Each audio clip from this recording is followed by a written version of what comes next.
Assalamualaikum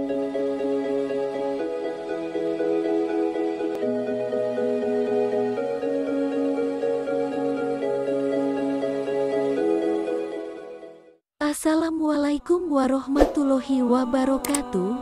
Kemudian Allah menampakkan wujud Nabi Adam yang panjangnya 60 ziro dan menciptakan pada tubuh 360 otot kecil, 240 otot besar, dan bagian kepala ada 7 jalan tembus, lubang, dan memberi 2 tangan, dan 2 kaki dan lain-lain, dan sempurnalah ciptaan Allah.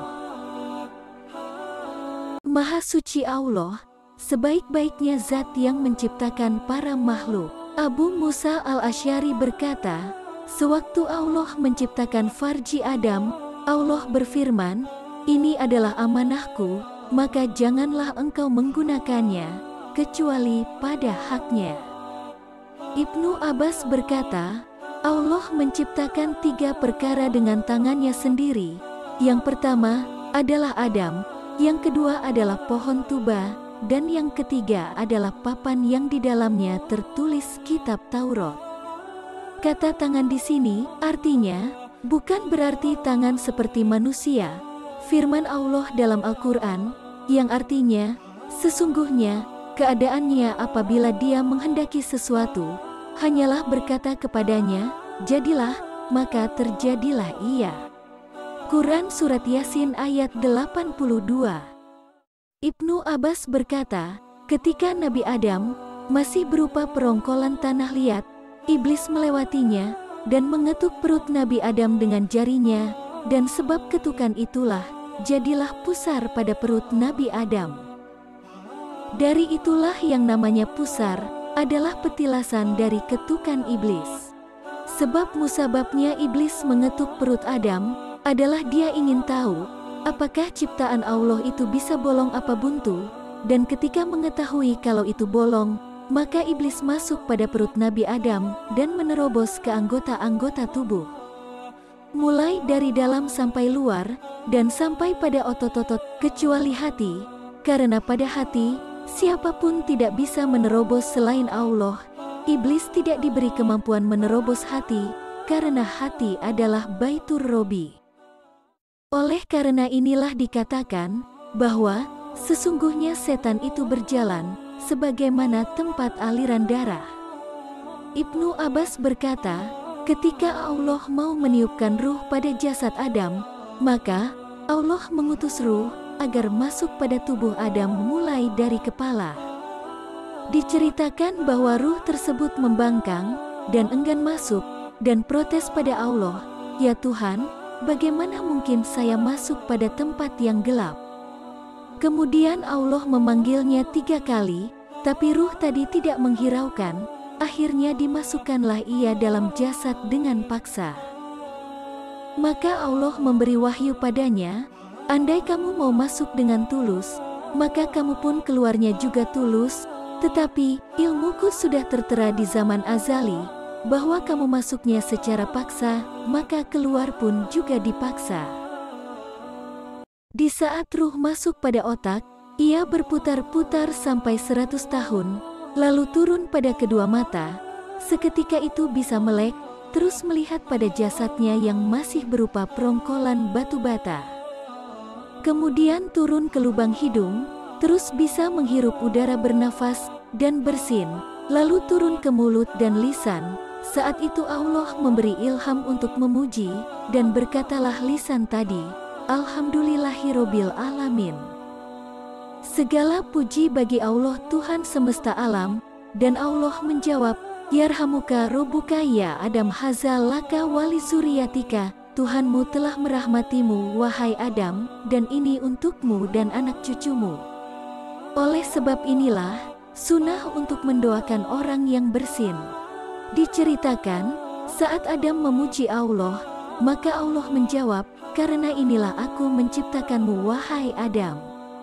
Lalu ruh turun lagi ke dada, tulang rusuk dan perut, maka Adam bisa melihatnya kalau ruh itu berpindah-pindah terus. Dan setiap ruh pindah, maka anggota tadi jadi daging, tulang, ruh, dan darah.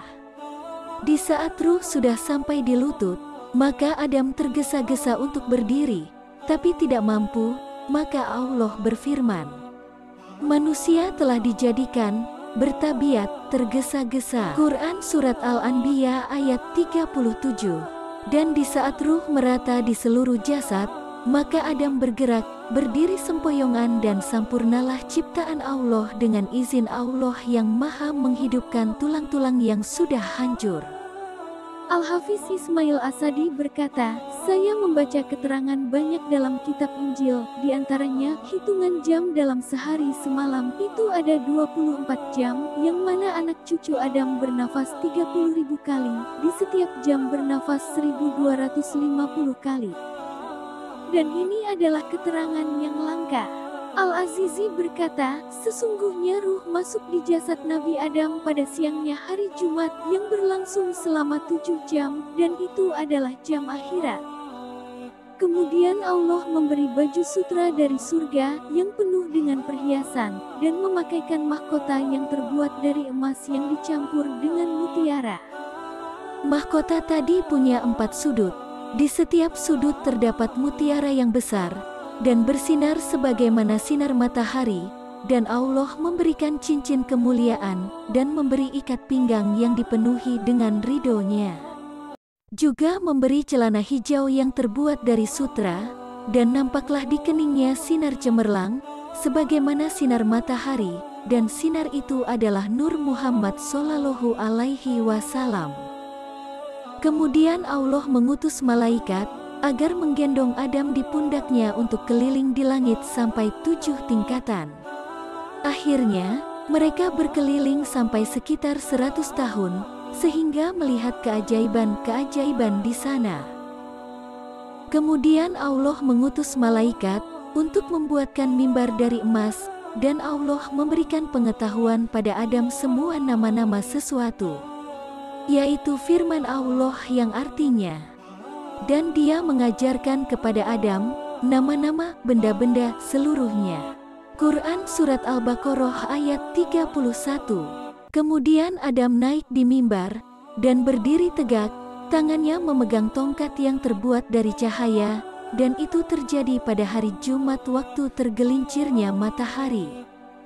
Dan Allah mengumpulkan malaikat karena Adam, dan Adam pun berucap, Assalamualaikum ya malaikat Rabbi wa rahmatullahi wa barakatuh. Maka para malaikat menjawab, Alaikas salam ya sofwatullahi wa rahmatuhu wa barakatuh.